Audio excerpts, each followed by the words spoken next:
From this video, we are going to start a new chapter. On your screen, you can see two animations. In first animation, you can see a gentle breeze blowing, and in the second animation, you can see winds are blowing at high speed. A storm-like situation is there.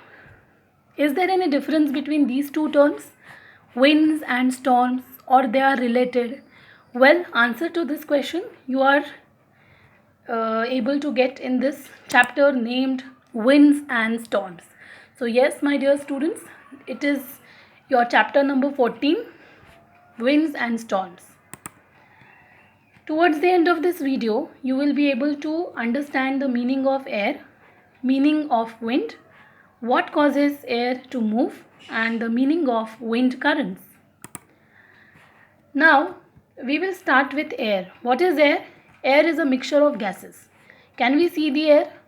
No, but yes, we can feel it. How? We can see clouds are moving because of air. We can see the rustling of leaves, as you can see on your screen, isn't it? We can see a piece of paper is blowing away because of air. There are n number of ways through which you come to know that yes, air is present around us.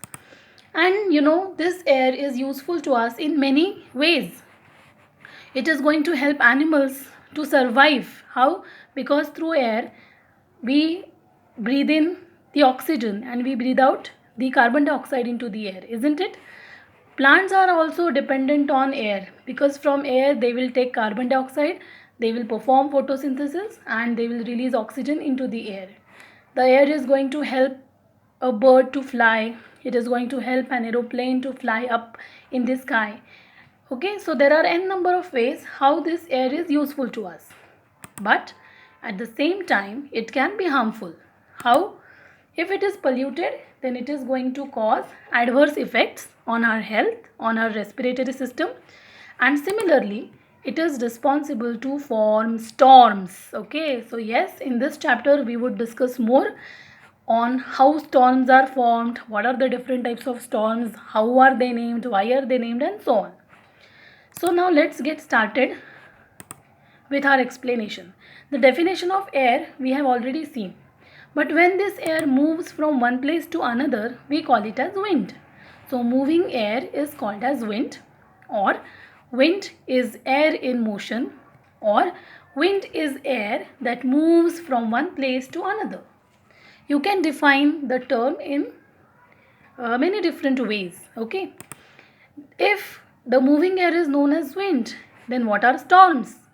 When winds blow at a fast speed, then we call it as storm. Okay, when wind blows at a very fast speed, it is called as storm. So now I think you are clear with the meanings of three words: air, mixture of gases. When the same air moves from one place to another, we call it as wind. And when wind moves at a very fast speed, we call it as storm. Now the next question is, what makes air to move, or what causes wind? Well, the uneven heating of earth causes changes in air pressure and it makes air to move or wind to blow. Now, before I go for explanation, let me recall an important property of air, which is known as expansion of air. You know that when air is heated, it becomes lighter in nature, it moves up, or it rises up, or it expands. Okay, you might have seen hot air balloons. So the hot air inside the balloon takes it up, isn't it? It is because of warm air or hot air. So hot air is light in weight, so it will rise up. This property is useful to make air to move from one place to another, or to cause winds to blow. So now let's try to understand what causes wind. As the sun shines on the surface of the earth, it heats up the surface upon which it shines, right? However, all the surfaces do not get hot at the same rate because some might be covered by clouds or trees or bushes or water, or they may just naturally take longer to heat up, right? So, when the earth's surface gets hot, the air over that hot place gets lighter and it rises up, creating low pressure area. Okay, as you can see on your screen, here the air is moving up, creating low air pressure area. The air over the place that's cooler is heavier than the hot air. So instead of rising, it moves down towards the earth's surface, creating high pressure area. Then the air moves from high pressure area to low pressure area. This movement of air causes the wind. Okay, so it is because of this pressure difference or the property of air to expand. The air is going to move from high pressure area to low pressure area, creating winds. Now this is an interaction point. You can pause your video for a while and you just try to get the answers of the questions. Now again on your screen you can see that here the air is moving from high pressure area to low pressure area continuously.